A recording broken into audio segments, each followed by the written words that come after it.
Well, hello, and welcome to the PJH Writing Command Center for another podcast episode from God Bless the Keg Publishing, LLC.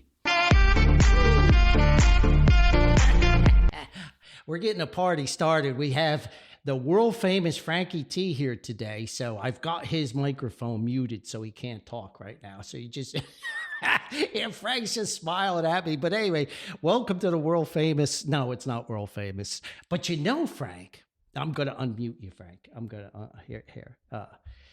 I've gotten a lot of emails, and welcome, Frank. How are you today? I'm real well. Thank you very much. So I have moved, you know what an A-lister is? Yeah. You know, an A-lister. They're all the Hollywood stars and all these big... Bruce Springsteen. Yeah. I have now made it to a Y-list. You've got off the double A. I moved up. So, Single letter. Yeah, Joe Rogan's looking over his shoulder now. He's like, who's this Paulie guy from New Jersey? His ratings are coming up.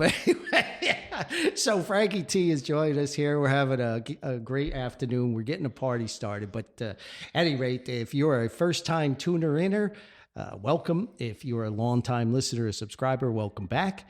And I am John Hausleben of God Bless the Keg Publishing. I am the flagship author, chief photographer, music reviewer, music critic, do everything guy here at God Bless the Keg Publishing, with a little help from my friends. In addition to Frankie T, I know you love the friends, Frank. I know you. So before we get started, we got to get the business out of the way here. So, Frank, can you believe it's May? No, it's gone way too fast. Can you believe it's May? I can't believe that. We are. Well, thank God we're through the winter. This was a tough winter down here. Yeah, it was a Paulie winter. I loved it. But so if I say to people they got to get their little Orphan Annie decoder pins out from A Christmas Story, we're almost halfway there. Yeah. So anyway, get your little Orphan Annie decoder pins out, because this podcast is proudly sponsored by Corporate Facilities Group Incorporated, the leader in technical consulting, facilities maintenance, facilities management and operations, as well as property maintenance and management services throughout America. And now, CFG Incorporated is proud to announce a new department, a new initiative, headed up by the amazing Mr. Steve McMillan. Let's give it up for old Steve Aruski. We love Steve. Great guy. He's got great hair, too. I'm always jealous. Steve brings as many years of experience as he manages pre-construction services and estimating for residential development, residential renovations, and light commercial projects for CFG Incorporated. So, before you spend big bucks on a project, let old Steve Aruski check out the contractor scope and price to make sure your hard-earned money is going in exactly the right place. Check them out on the web at www.corporatefacilitiesgroup1.com. That's www.corporatefacilitiesgroup1.com. Many thanks to Steve, Lydia, Liliana, Summer the dog, and Smokey, the kitty cat, at CFG Incorporated for sponsoring the podcast. We love these guys down here in beautiful Marietta, Georgia. So thank you so much. So I have a couple announcements for the not-for-profit goodwill stuff, and I want to mention a number of things. But May is Military Appreciation Month, a special time for those in and out of the military. It is a time designated to honor and recognize the contributions, sacrifices, and service of the members of the armed forces, past and present. Not only do we pause on Memorial Day to remember the sacrifice and service of those who gave all, but the month also marks several other military anniversaries and events, including Military Spouse Appreciation Day and Armed Forces Day. I loved my time. Armed Forces Day, as a radio guy, we used to do these cross-band communications with ham radio operators from the military frequencies over to the ham. It was so much fun. A lot of parades on base, a lot of celebrations. It was a great time. Anyway, join the United States as we honor the service and sacrifice of members of the Army, Navy, Air Force, Coast Guard, Marine Corps, Space Force, and National Guard, as well as the contributions of their spouses and families. Congress designated May as National Military Appreciation Month in 1999 to ensure the nation was given the chance to publicly show their appreciation for troops past and present. It serves as a reminder of the profound contributions made by service members. So that's fantastic stuff. And Paulie and God Bless the Keg Publishing, LLC, always support the Wounded Warrior Project. And the Wounded Warrior Project is the nation's leading veteran service organization dedicated to improving the total well-being of post-9/11 wounded, ill, and injured veterans, service members, and their families. Innovative programs and life-changing services strengthen mental, physical, emotional, and financial wellness, empowering warriors and their loved ones to thrive, while also helping prevent veteran suicide. Check them out at www.woundedwarriorproject.org. And during the month of May, any proceeds from my little paperback book, which is very popular, Flying, all get donated to the Wounded Warrior Project. So we're very proud of that. And then one last thing that came up, and then we'll get to the meat and potatoes here and the gravy. I did get a email from a listener who asked, do we sell God Bless the Keg publishing type memorabilia and collectibles and things? So yes, the answer is yes. It's available on redbubble.com.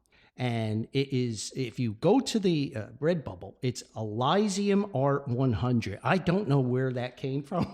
I have a feeling I think it was Lopez. I think it was Callie Rose who did it.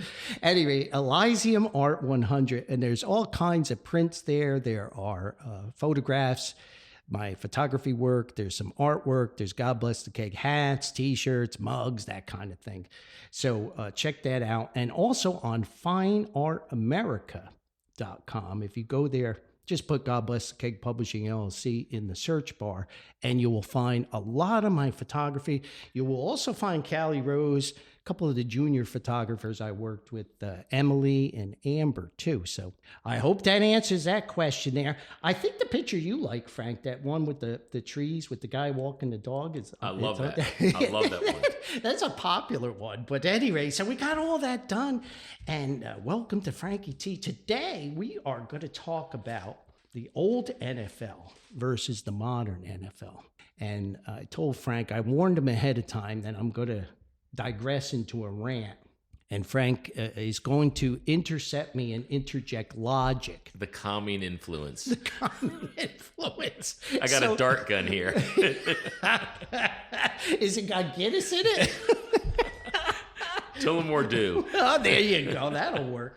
But you know, Frank, on the heels, and Frank and I were talking before we started the podcast about how fantastic the NHL playoff season has been. And this game last night, the night before we're recording this, with the Canadiens and Tampa Bay. Oh my gosh. It was one of the best. I mean, I'm a Canadiens fan. I'm rooting for them. But when that game ended, I couldn't say I was disappointed because I saw two teams lay it all out and two of the best goalie performances I've ever seen. Yeah. I've watched a lot of hockey. Yeah.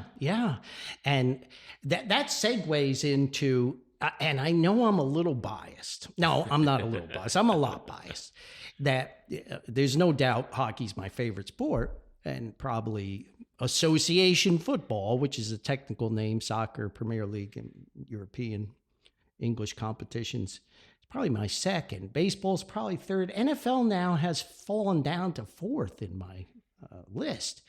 But my gosh, to win the Stanley Cup is the most difficult championship ever. It's just incredible. It's the speed, the energy, the hitting, the injuries, playing through injuries. Well, yeah, it's just stunning that they're standing, but they're not even standing, but they're giving performances that are just incredible. It looks like they're fresh off, into the season. And they've been playing since October. And this is just all the series have been good. The storylines have been good. Right. The sort of the old guard, falling away, the new guard coming in, Buffalo winning. Yeah, Buffalo was huge. Fantastic. Yeah. Philly winning. Yep. Montreal is a young team against the team down in Tampa that has a lot of wily old veterans and great players. Maybe the best goalie in the world. Yeah. He showed it last night. I mean, the other guy, the Canadiens goalie, was really, really good. one goal went through. Yeah, I mean, that's unbelievable. They had 61 shots, 62 shots, one goal went through. Yeah, I mean, that's playoff goaltending, and you got to rise to the occasion.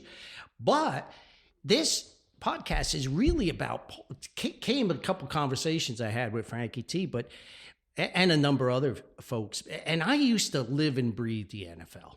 I'm not kidding you. I mean, my son and I, it just was a lifestyle. And like Frank said, he would lose sleep over games, and it's just lost so much luster for me. And in preparing for the podcast, I was like, why, Paulie? Why have you lost so much over the NFL in a 5 to 6 year span? Now, Frank, you grew up a Redskin fan. Yes, I now did. a Commanders. Correct. So what's your earliest memories of Sonny Jurgensen to Jerry Smith and Charlie Taylor in the 60s? Okay. I mean, when I was 6 years old, 6 years old. 6 years old. I was born in 60, so 65, 66. So was your dad a football guy? No. Your brother? Nope. My brother was moderate. He is now, but not growing up. Right. It just where I learned football was watching the Notre Dame highlights. Ooh, okay. Do you remember they would condense the Notre Dame games to a half hour and just show the good Notre Dame plays? Right. They would not show them the good plays for the other team. But that's how I learned football, and then started watching the Redskins back then, and fell in love with the team. The 72 season was memorable for me. I was heartbroken when they lost that game. Yeah. And the 80s were just a magical time. Sure. Other than San Francisco, probably the best dynasty during that period. Yeah, a storied franchise. Yeah, and what was really interesting, if you look at it, from the 80s into the early 90s, the NFC East had Washington was in 4-1-3, New York won 2, right, and then Dallas won 3. Right.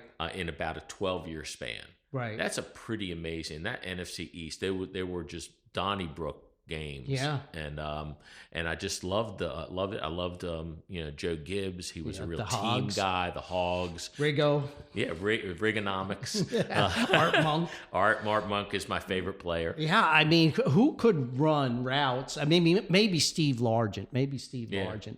But my gosh, you talk about a precision route runner. He was never out.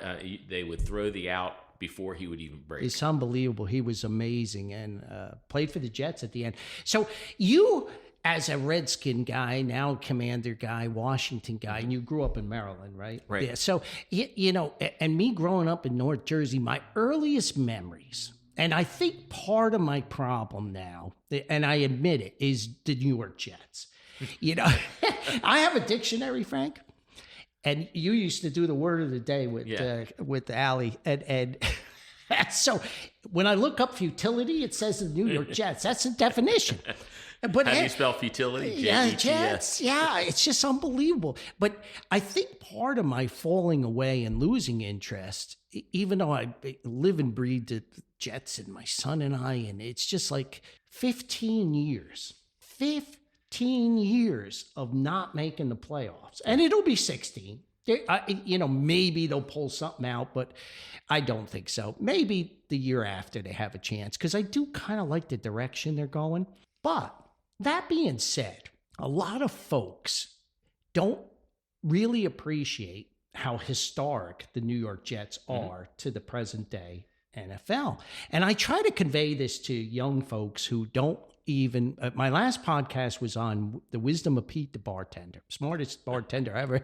And he said that we don't know history anymore in this country. And that's part of the problem. There's a lot of folks that don't even know what the American Football League was. Oh, that was a special time in the history of the NFL. Yeah, so and I was talking to a young man, and we were talking football, and we were looking up old-time quarterbacks, and of course, they think all the newer players are so much better, and these old-time players couldn't play in the NFL now, or they would be mediocre. So along come the Jets, right? And Broadway Joe, and I'm just maybe 9 years old. I don't know. And my old man, my old man was a New York Titans fan. wow. The original Jets franchise was the Titans. And he has a New York Titans bumper sticker. I have it upstairs here. But at any rate, he loved Joe Willie. And he loved Don Maynard, who was on the Giants roster and got cut, and he came over to the Jets. So, yeah, Joe and all his flamboyance and the martinis and the pretty girls, and everybody wanted to be Joe Namath. Everybody wanted to have pretty girls and drink martinis next to the pool in Miami. He's wearing pantyhose and just having magazine spreads. Yeah, and Alabama and all that. But Joe Namath does, in my opinion, doesn't get the credit he's due. First quarterback to throw for 4,000 yards, but it was a 14-game season. Yeah. And a completely different way of playing defense. A defensive back could maul a receiver going downfield. There was none of this 5 yards and you can't touch him anymore. There were several felonies occurring. Yeah, so I mean, and Joe threw a lot of interceptions, but it was much more close coverage back then with a defensive back. But, and Joe didn't get the credit, but Weeb Eubanks said to Joe, you call every play from scrimmage in Super Bowl III. Yeah, people don't realize that quarterbacks were the ones that used to be the ones that get out there and call the play. Yeah. Not audibles, call the play. Call the play. And Joe used the great Don Maynard as a decoy. He always threw the bomb. He was a great downfield thrower, and he just dinked and dunked and beat him. Johnny Unitas, this is football gods, Don Shula. That forced the merger because figure out what the present NFL would be, Frank, if you didn't have the Buffalo Bills, the Kansas City Chiefs, Houston Oilers, which became Titans, right? Kansas Chargers, City. Kansas City, right? Yeah. The Patriots. Now that would be a good thing. The Miami Dolphins. All these franchises would have folded. Because it would have been like the WHA with the NHL. Mm-hmm. Some of the stronger teams like the Whalers, the Oilers, the Jets, the Nordique came into the NHL. The other teams that were bubble, they would have just folded. So the Jets do have history. But other than that, they just caused me misery. And I think a lot of it has transpired into my frustration of just losing interest. But there are a lot of other things that have contributed to it. This past Super Bowl, Frank, I watched it religiously from the early pregame nonsense right through to the game. It was one of the worst games I've ever watched. Yeah. It was awful. Between the commercials, the boredom, the horrible announcing, the horrible pregame show. They've got these hosts throwing footballs to guys in kayaks in San Francisco Bay. Yeah. I mean, it was just silly. And it's become just a caricature. It's become a joke. Yeah. And I feel sorry for Coach Cower. I watched the CBS, the pregame. And that used to be, for me, a highlight of Sunday. You had Jimmy the Greek. You had Brent Musburger. You had the pretty gal who won the Phyllis George. Phyllis George, yeah. And she was like Susan Wallman of the Yankees. She knew football. Yeah. She wasn't just a pretty gal, and it was wonderful. And now it's regressed into this doggone sideshow. Yeah, it's just. They look like idiots out there. They look like, and they had poor Coach Cower last year up in Buffalo, jumping through tables like the Buffalo Mafia. Are you kidding me? He's jumping through folding tables. A poor guy. Bill Cower? Yeah, he's 60-some years old. Lucky his back didn't blow out. I mean, if anyone is tough enough to do it, it is Bill Cower. I love the guy. But he must go home at night and say, geez, Louise, what do I do? I'm a Hall of Fame. Yeah, the money. It's always about the Benjamins. Yeah. I get it. But it's destroying the product. It's just ridiculous. And I liked when Boomer was on. They kicked Boomer out. Boomer, he spoke his mind. I like Phil Simms. But at least when they were on, you'd get a little football strategy. Yeah. Simms and Boomer would argue about stuff, and they were funny. But they played the position. Yeah. And they were successful.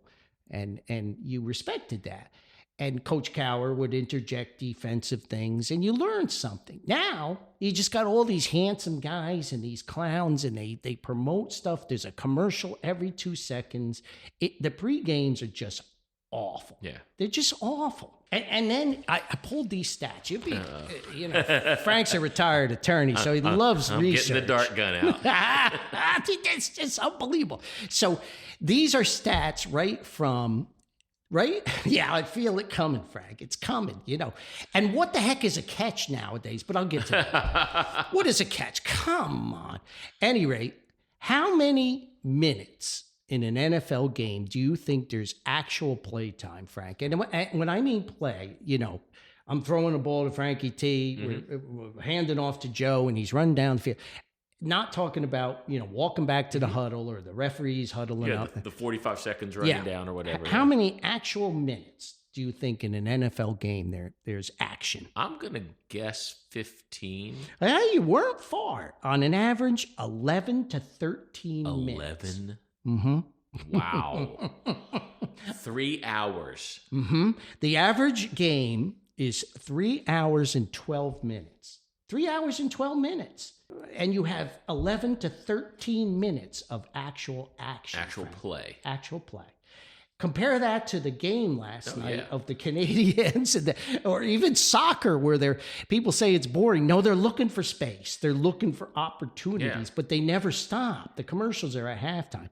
So total commercial time now in 2026, how many minutes of commercial time? Ooh. In a 3 hour game? Yeah, in one game broadcast. Yep. Mm-hmm. I'm going to guess 40 to 45. 60 to 75 minutes. Are you kidding me? Mm-hmm. No. In 1980, it was 40 minutes to 45 minutes. 1980. In 1970, it was 10 to 15 minutes of commercial time. So the average plays per game are 154 plays. Is that unbelievable? That's unbelievable. Yeah. And you're talking about, in 1970, a game lasted 2.5 hours. Well, you got to pay, you got to figure out a way to pay guys $40 million to be a receiver. Yeah. And I get money in it, but this is just getting crazy now. And the product stinks. The product stinks. I had a rant on streaming. And now they want to charge you. A streaming service wants to charge you for preseason games. Yeah. I'm not paying dough to see the Jets regular season. There's no way I'm going to pay dough to see the Jets in preseason, See, half the people will never make the team. Yeah, I mean, put a better product on the field, and maybe you'll get my interest back. But Troy Aikman got beat up because he said, this is a terrible product. Yeah. He got beat up this year by that. He said, it's gotten to the point where I look up and down the field to see if there's a flag before I make my call, my analysis of the play, because there's so many flags. Yeah. And I can't get past it. It's boring. It's actually boring. It's frustrating because you see, and you know, the whole concept of, we talked about this a little before, if you brush a quarterback's helmet, yes, it's a 15-yard penalty. Not that you actually touched him with any real intent, not that you actually hurt him or even came close to hurting him. Right. It was literally, I've seen where it looks like he was patting his head, and they call it, or the whole wide receiver interference calls. Oh, it's crazy. And you know, I wish, and the one thing I also wish, the offense is so favored now. Yes, there should be more offensive pass interference. Absolutely. They push off all the time, and they don't call it because they want the game to move. They want scoring. Right. The few plays they'd get, they want it to be a 30-yard touchdown. Yeah, and not to mention, and we talked about this a little bit before we rolled. You know, I don't buy that all the games are rigged. But I do, that being a old-time football watchers, and my earliest memories is my old man picking me up in the living room, dancing around as Joe Namath runs off that field with the number 1 up in his My father was just beside himself with thrills. So I'm just a little boy. So I've been watching. I watched clips yesterday of Curtis Martin in the 90s. deking people literally out of their jock straps going down on Such runs. Underappreciated. Oh my gosh. What? And they said, oh, Curtis Martin never had breakaway speed. He's outrunning half of the DBs here. It's unbelievable, the skill of that man. He was just a legend. But at any rate, I get lost with how these stupid penalties, like I was making the example of a Jet lineman who didn't line up quite properly when they're playing a team that's going to win the game anyway. It's late in the fourth quarter. What does this matter? The Jets are behind by 3 touchdowns. They ain't win this game. The only reason it would matter is if the Jets maybe get a field goal or possibly score a touchdown, that it would skew the betting line. Yeah. So there's just things. How does Nick Folk, who should have been the MVP in the NFL, because if the Jets didn't have Nick Folk, they never would have scored this year. If I was Aaron Glenn, I would, if I got to like the 40-yard line and it was first down, I'd say send in Nick Folk and kick the field. This guy's been kicking forever. Now he can stand in Mississippi and kick it through the uprights in the Meadowlands. Yeah. There's something different about the ball. Yeah. I mean, this guy's been kicking forever. Yes. These guys are kicking from... The amount of 60-yard field goals last year was stunning. And I read something, on the internet, you can find anything, but there's something with the way they prep the balls and they freeze the balls or whatever. But something's different here. These guys are kicking these field goals from forever. Yeah. And the other thing that bugs me is I don't know what a catch is. I just don't know what a catch is. There was a game, I think it was the Ravens. Guy catches a ball in the end zone, and he kind of extends his arms out. I know exactly what you're talking about. You know, the play, and he took 1 step, 2 step. He was about to do the 3rd step, and the defensive back knocks the ball out of his hands. And they said he didn't make a football move. That was a touchdown under anyone looking at that. That was a touchdown. Of course it was. But you can be on your knees at the goal line as a running back and just wave the ball over the goal line, and it's a touchdown. Yeah, it just has to touch. It doesn't even have to go over. That's just a touch. So what was the only driving force, potentially, that shouldn't be a touchdown? Some kind of betting line. And there's these guys on the internet that post what the betting lines are and what's going to happen before these crazy plays. But I just find... There were the 2 plays, they were in 2 different games where a guy caught it, was tackled, and sort of was still not fumbling the ball, but juggling the ball as he's going down. It was as close as you can, the exact same play. And they were both playoff games. Yeah. One, it was a catch. The other one, it wasn't. Yeah. And the second one, whatever the second one was, that's what they were arguing. It's like, wait a second. It was a catch yesterday. Yeah.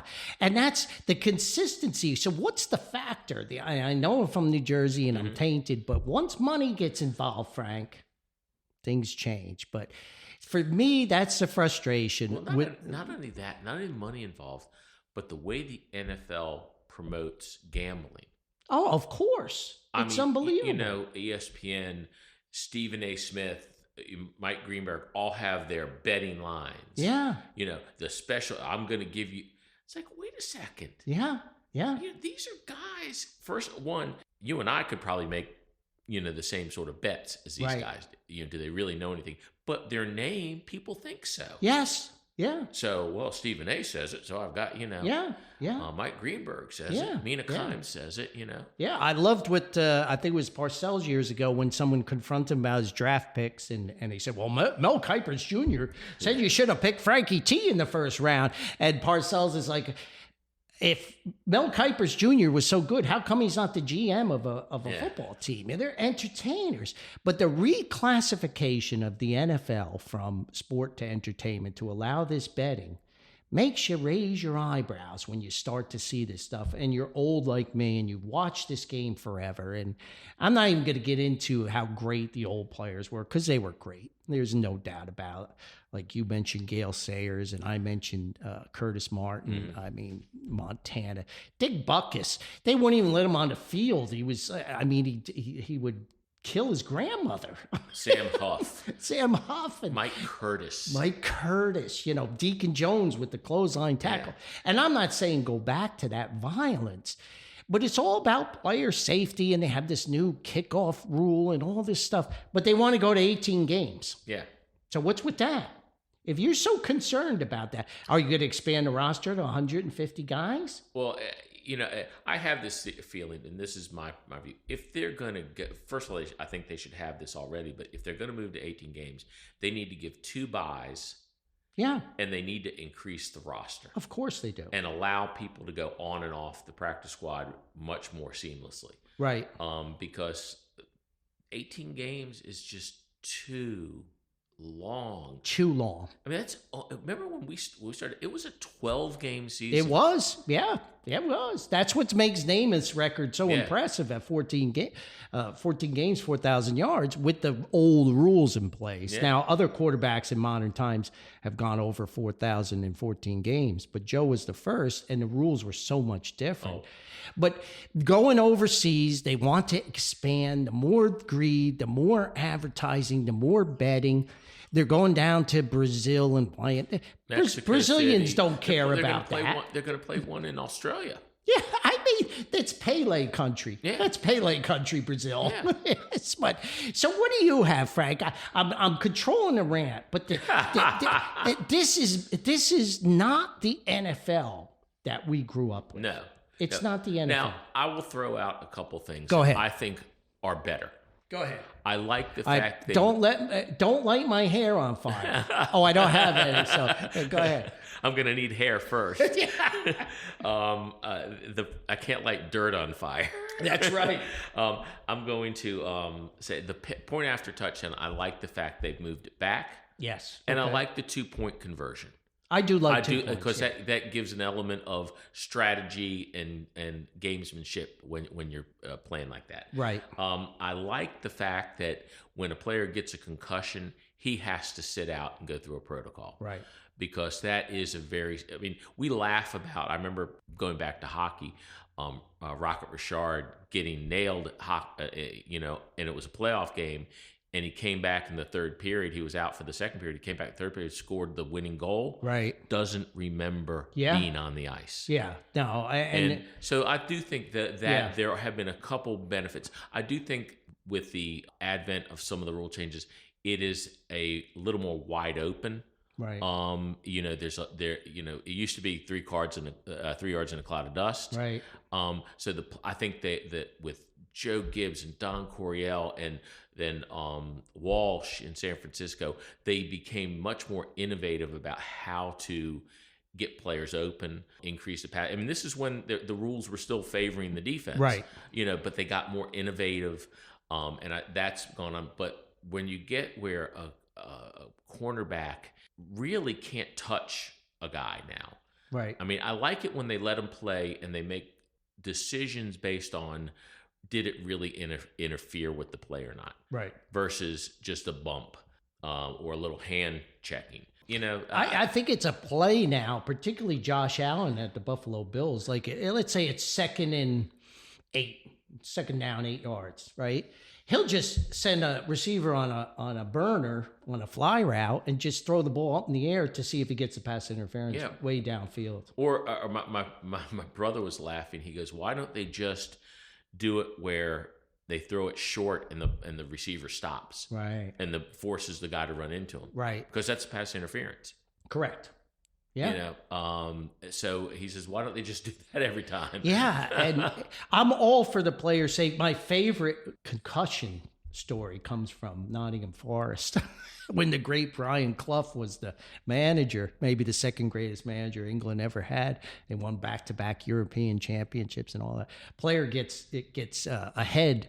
They go up for headers and they clunk heads, and the Forest guy gets his brain scrambled. So they get him off the pitch, and he's standing on the sideline, and the trainers are working at him. And Brian comes walking up, and he says, "Can we put him back in?" Because they're playing a man short, and the trainers are like, "Oh man, his head scrambled. He doesn't even know who he is." He says, "Oh good, tell him he's Pele and put him back in the match." But yes, player safety is I love that, and I love the fact that the referees can say, "Hey, this guy looks a little wonky. Let's call timeout, get him off." His head pretty hard. Let's get him off. But then explain to me, Frank, how come they want to go to 18 games? Money. I mean, that's all. It's all about. I mean, it's the same thing we were talking about. They expand to 18 games. Eventually, they will put a 4-man division in Europe. They will, or South America. And hopefully, they start relegation like the Premier League, so the Jets can get relegated. Well, don't have to see them get killed every weekend. Yeah, unless you're going to get a huge influx of foreign players who have never played the game and are developed to expand. You don't have enough skill players now to fill the 32 teams. Correct. We were talking about this. Maybe 22 to 25 quarterbacks in the NFL are legitimately starting quarterbacks. 10 of them aren't. That's right. And I think that was proven this year when 41-year-old Phillip Rivers, who had a beer belly worse than Gump Worsley. He looked like Sonny Jurgensen. Yeah, he comes off the couch, and he's a Hall of Famer, of course, and he's actually good. Yeah. He's actually effective with limited practice time. That shows you the absolute drought of qualified professional quarterbacks. If this guy can come in with, and yes, he's an exceptional player, but be competitive. How long had he been sitting out? I think it's 2 years, right? Yeah. He's coaching high school football. Yeah, sitting on a couch. Joe Flacco did the same thing a couple years ago when he came back for the Cleveland. Yeah, and it was very good. Yeah. And that shows you how, to your point, you want to expand all this stuff, and the starting quarterback gets hurt. This isn't the Redskins where Kilmer and Jurgensen were interchangeable. Yeah. And one is always as good as the other. Their backup was Theismann. Yeah, they're good. Nowadays, the starting quarterback gets hurt, and they put in me. Mm-hmm. You know? So, yeah. It's. I mean, you saw that with the New York Giants in the '80s when I forget his name. It begins with Hostetler. Yes, he came in Jeff and took him to a Super Bowl when Sims got crushed. Yeah. Earl Morrall. With Johnny Unitas. With Johnny Unitas. Mm-hmm. That was those were players who. Yeah, they could step up and they could actually, be really, really good. Those days are gone. Those days are gone. Days are gone. You were talking about a little, not getting into a rant about, players being better, stronger, faster. On a whole, they are better, stronger, faster. Right. But why? The reason is they don't have to go out and sell insurance or sell cars in the off season. To make a living, to put food on their table, pay rent. Yeah. They can train all year round. They have nutritionists, real strength coaches. In fact, a lot of them have their own. They pay for their own strength coach. Right. So they can train all year. So yeah, on the whole, you get more people running a 4.340 or 4.440. But if you took the old players and took that financial burden off them, right, and let them do the same thing with the modern equipment, they would be just as fast, just as big. That's what I always say about the NHL. Do you think if Bobby Orr had modern skates, he would skate slower? Yeah. I mean, his skates look like boots with a stainless steel blade. You give him modern equipment, he's going to be faster than anybody else in the National Hockey League skating. But answer, in your opinion, Frank, I get that these guys are all fantastic athletes and they have the best equipment and the best training facilities and all that. Why are they always hurt? Why are they always hurt? These guys are always hurt. Well, I'll make John Madden had a joke about that. He said when all these linemen were going out with pulled backs and hamstrings and stuff like that, he goes, in my day, the linemen were fat. You can't pull fat. Yeah, that's right. Yeah. And Susan Wallman, the Yankees broadcast with the great John Sterling. And John Sterling been watching baseball since Joe DiMaggio. And he said, these guys are too muscle bound. Yeah. They're too overtrained. They're thoroughbreds. They're thoroughbreds. And they're like rubber bands and they pop. And another item is there's certain amount of practice time is limited by the CBAs of the unions. Yeah. Where they can be in pads and they can't be in pads. Where they can hit, they can't Where they can hit and they can't hit. Even the amount of time they're on the field. Correct. If you look at I went to the Redskins when the Redskins were playing down here in the preseason. They're not playing, but they had their training facility down here. Yeah. Mm-hmm. And And we're in Richmond, Virginia. We're in folks. Richmond, Virginia. They were very regimented. 2.5 hours they came out. And as soon as 8 to 10:30, that thing hit 10:30, they were off the field. Yeah. And National Hockey League's the same way. The CBA, the amount of practice time that they get together, not like you said, there's a lot of them that train on their own on the side. But in hockey, as in all sports, you got to have teamwork. Yeah. And the agreements limited the amount of ice time they can actually practice together as compared to the old days. Yeah. Great film. I think it's called Birth of Rebels or something. Rebels with a Cause, something like that. The birth of the American Football League. And it was on ESPN years and years ago. Yeah. And it told you the infancy of Lamar Hunt and the fellow up there in Buffalo that came up with it and decided they were going to compete with the NFL. Al Davis, the Sonny Werblin, who owned the Titans, became the Jets. He was big in Madison Square Garden, but and they're trying to lure players like the WHA got Gretzky, and they got Howe, and they got Bobby Hull, and got some of these. Or when the USFL came out, and they got Jim Kelly and Herschel Walker and Steve Young. And there was some credibility to that. So, of course, they draft Joe Namath. The Jets get Joe Namath out of Alabama. And Joe Namath is a very entertaining guy. Yes. When you listen to him speak, he's very, very charismatic. And he's like, here I am, big shot. He signed for a record amount of dough. And it's his first practice. And they load him on a yellow school bus. He comes from Bear Bryant in Alabama, and he's on a school bus, and they ride somewhere in lower New York State, like Rockland County, and Weeb Eubank said, this is where we're going to practice, guys. Some Division III college. Yeah, some field in the middle of nowhere. He says, but we best go out and collect all the rocks, get the bigger ones out of the field so no one gets hurt. So, yeah, it's how things have changed, and all that's for the better. But these guys were warriors, Frank. Yeah. They were warriors. I'm not so sure that these guys nowadays are warriors. Well, I think there are some. I mean, I'm not going to disparage the whole group, but I also think that social media and the amount of money they're getting really does change the perspective of how they interact with the public and what they're going to do on the field. The one thing that I was wondering, your thoughts of, where are the characters? Yeah, where are the characters? Where's the Art Donovans? Yes, Lyle Alzado. Walt Garrison, right? With the big handlebar mustache, Riggo. John Riggins. Lighten up, Sandy, baby. Yeah. when he had too much to drink and he fell in the aisle at the dinner, and people are just stepping over him, Riggo, and he shave his head and all that. Yeah. What a monster, huh? Oh, yeah. Do you want to even imagine tackling John Riggins? Oh, God, no. I mean, gosh. He was, what, 240? He was like 6'3", 240, and could run a 4.4. He was fast. He was faster than people thought. Fast.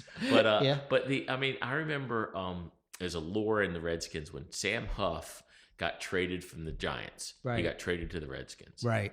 Sam Huff was so mad that he got traded from a team that was at that time perennially in the hunt for the game. Sure. And he comes to the Redskins, and they're playing the Giants, and it's near the end of the game, and the Redskins are way up. Right. Way up. And they're just trying to run out the clock. And they're on like the 30-yard line or 20-yard line of New York, but they don't need to score again. And the time's running out. So they're just going to kill the clock. Yeah. Mm-hmm. Sam Huff, the linebacker, runs up, calls a timeout, and has the kicking team ready to go out there to kick a field goal. The coaches don't even know it. Why? He wanted to just punish New York. Wow. And you're sitting there going, what would happen to a guy today doing that? Yeah. How would he be just vilified by the press, by the team, for doing that? I mean, it's funny, but no one would have the chutzpah to do it today. No, not at all. Not at all. And I get Joe Namath was a character, of course, too, with the fur coat and The everything. fur coat, the pantyhose, and the models The every beautiful day. I had a guy that worked for me when I was in New York State, Rich Lacey, and he grew up on Long Island, and he was Joe Namath's paper boy.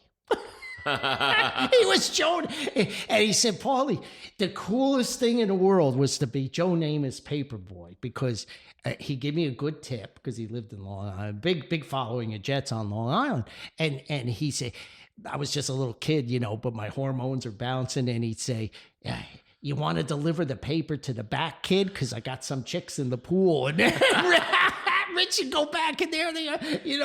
Joe, I have an in-ground pool, so with all these beautiful gals swimming around. So yeah, where are the characters? Yeah. Even some of the coaches, right? Oh, Bum Phillips. Bum Phillips with his big hat. Tom Landry always dressed perfect with his hat. And Lombardi, Ryan, Buddy Ryan. Buddy Ryan, Ditka. Let me pour a little beer in my cornflakes and have that for breakfast. Gum. Yeah.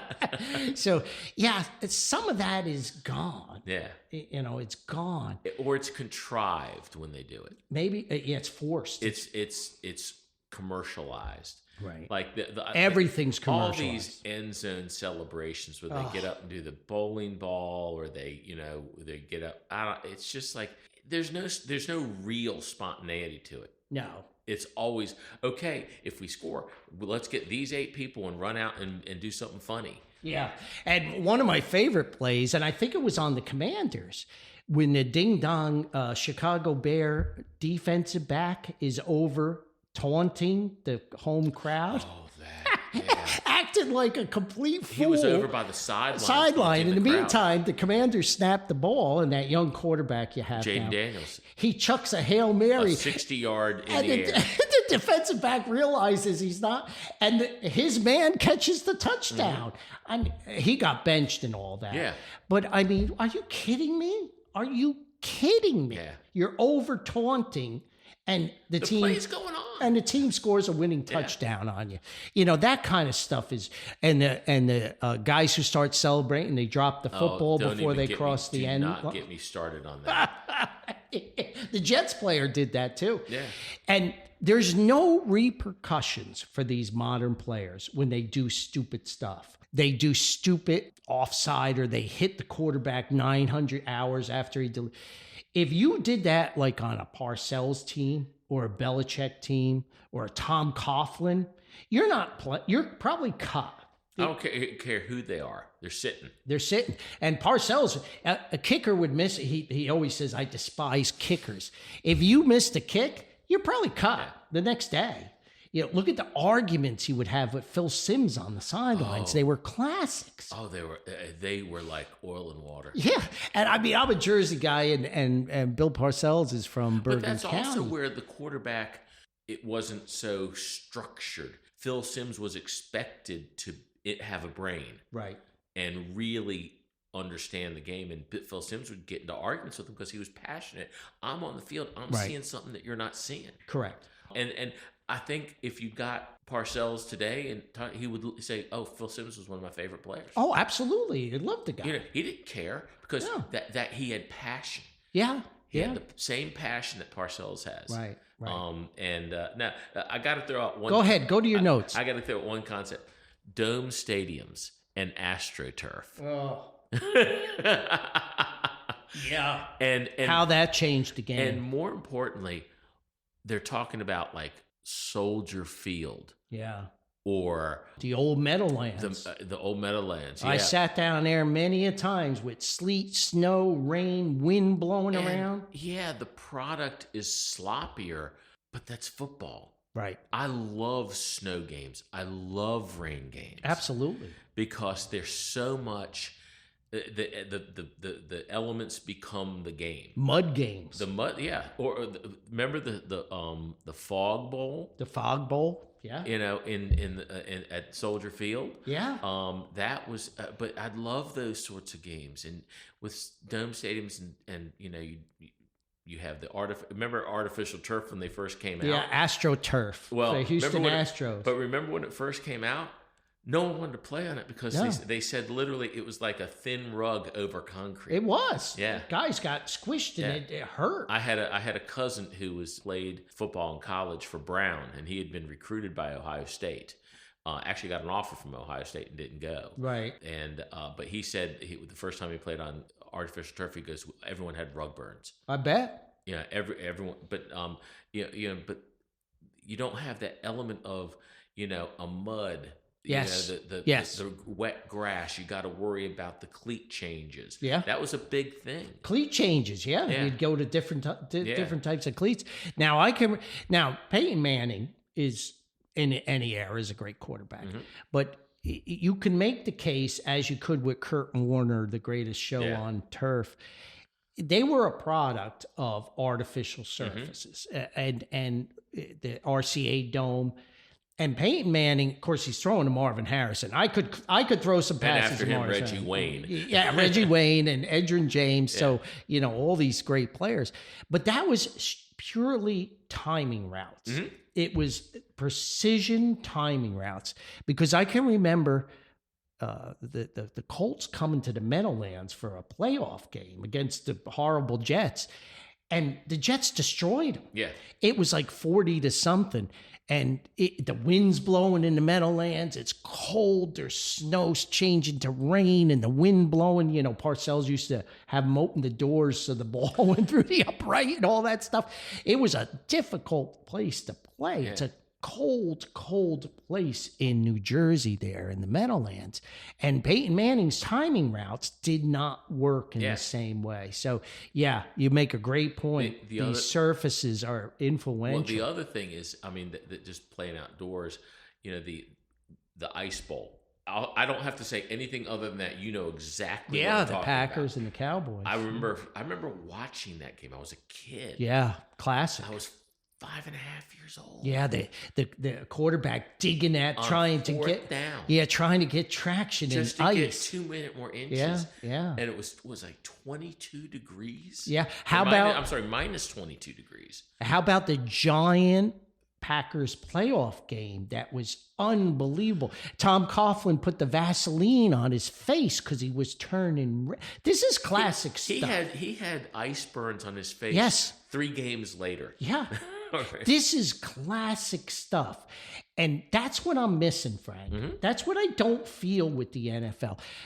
Super Bowl Sunday used to be, my old man always said that someday Super Bowl Sunday would cause Super Bowl Monday to be a federal holiday. Yeah. But people would have parties and they would plan and you come over and all this stuff and you watch the commercials and you have this great time. I didn't feel it this past Super Bowl at all. I didn't have a single, not that I'm super social, but not a single person said, hey, Paulie, I'm having a Super Bowl party or a playoff party. It seems to have gone to a bygone era. The luster on this Super Bowl, for me, definitely wore off. Well, I got one more thing about the field, so just to go back. Yeah. The Joe Gibbs, when playing in RFK, there was one end of the end zone that if you opened up the doors way back in the hallways, the wind would blow in. Right. And if the other team was kicking, he'd have them go out and open the door. Yeah, of course. Yeah. There was a spot on the wall at the old Olympia ice rink for the Red Wings. And Gordie Howe would practice. And the maintenance guys knew to put a certain panel on that board when they were doing the assembly and change it from basketball to hockey. And Gordie Howe would shoot the puck on that spot and it would come right out in front of the net. The way the rebound came out. Yeah. So, but all that stuff seems to be missing. Yeah. And so we got about 4 minutes. Frank. Okay. So if you have more, we could go over a little bit. Let me pose the $1 million question. Do you enjoy football now as much as you did when you were younger? Again, I have to watch out why, because I'm a Redskins Commanders fan, and we're not far behind you on the drought. Understood. I don't obsess about it. I don't watch it as much. Right. I don't it doesn't. What's kept me in football really is fantasy. Fantasy. Okay, yeah, my cousin's but it's not a team. I have to watch every game, right. But I follow it for that.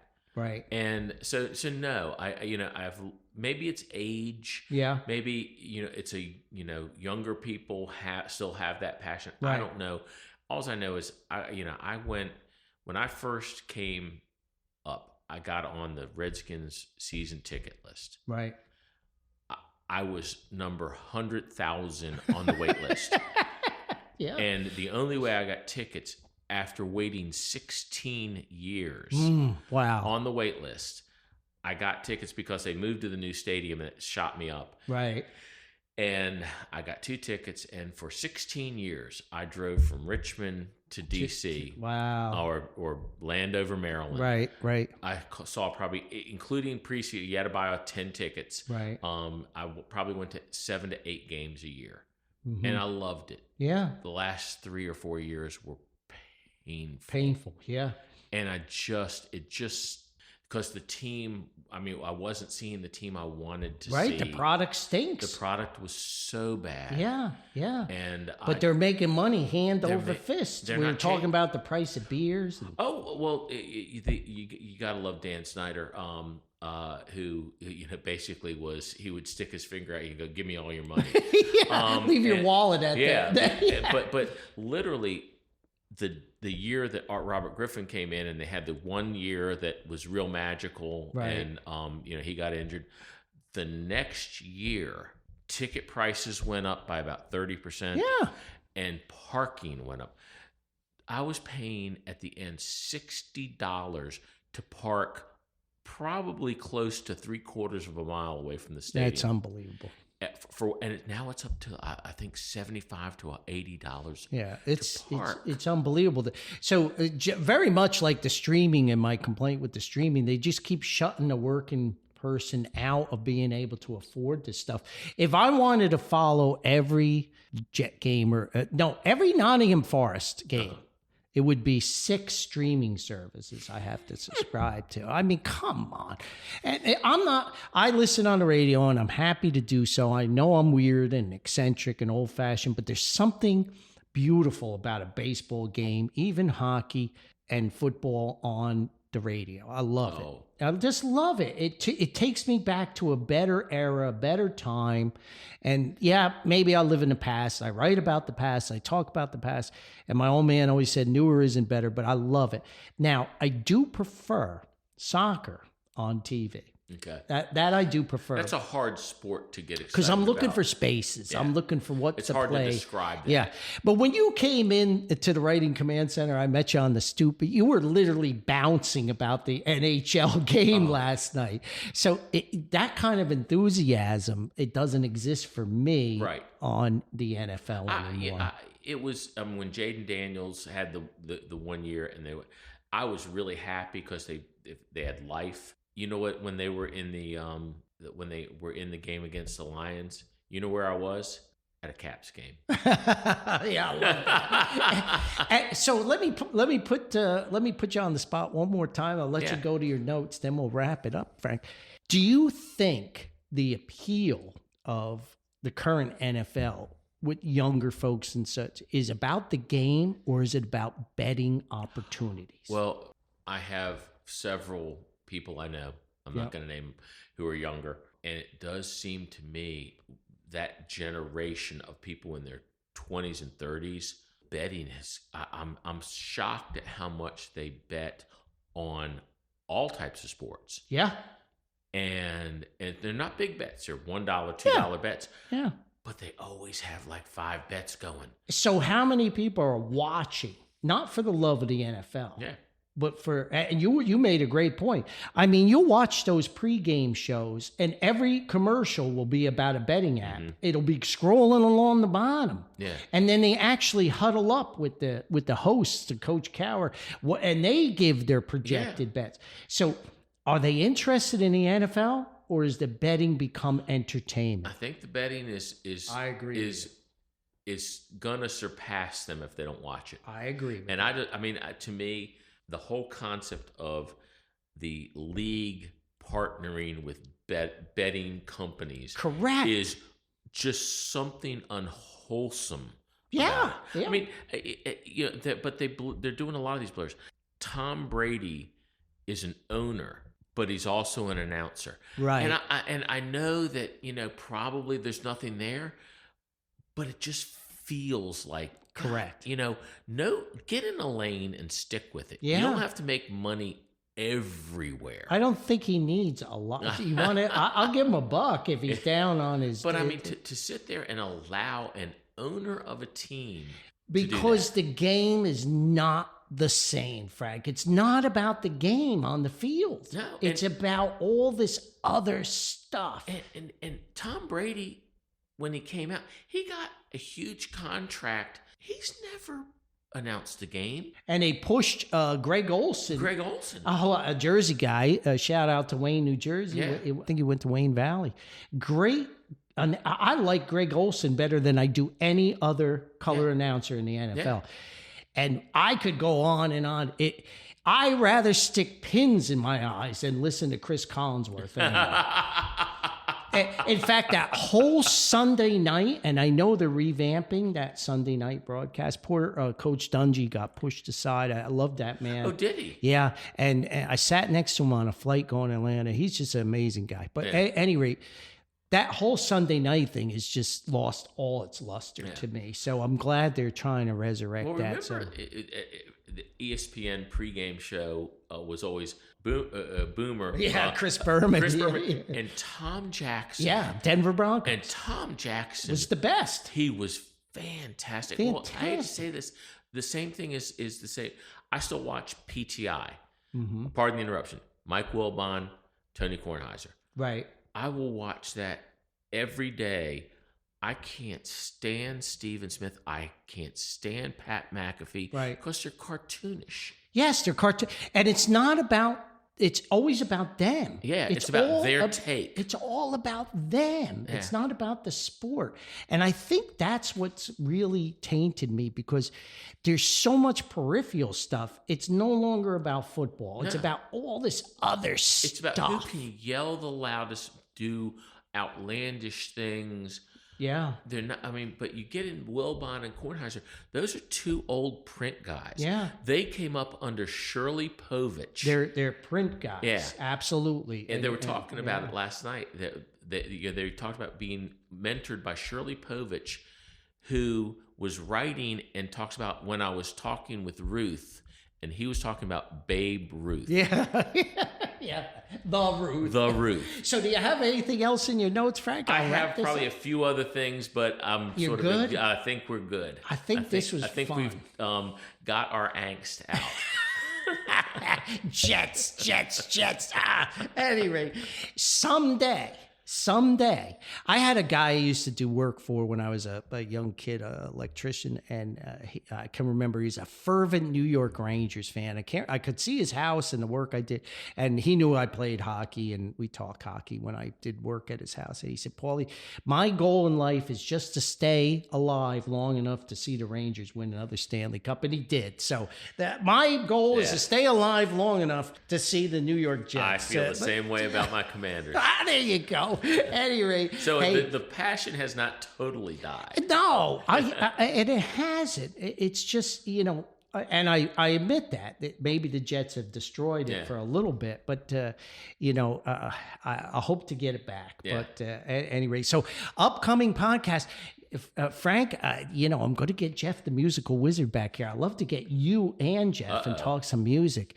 I've got a number of folks have been sending me in music suggestions for the Rated series, and I've dissected a gal, Nicole Atkins, that a listener suggested. She's a Jersey girl. Okay. So a little influence there, but I've enjoyed her music. I'm starting to do that. My cousin Jack's going to come on And he is a big conspiracy theory guy. I love a good conspiracy. He's young and passionate. He's really cool. Cousin Jack's amazing. So I'm going to get Cousin Jack on here. But hey, thanks for joining us. I love it. Let's talk some old time stuff. So, hey, please be kind, be gentle, be very tolerant. Remember, kindness is for free. Spread it around as much as you can. It can only make this world a better place. And thank you so much, Frankie T. What do I know? I'm just a guy from Patterson, New Jersey. And Frank, you are? I'm just a guy from Hillcrest Heights, Maryland. I love that. Thank you so much. And hey, we'll see you next time. Bye-bye for now.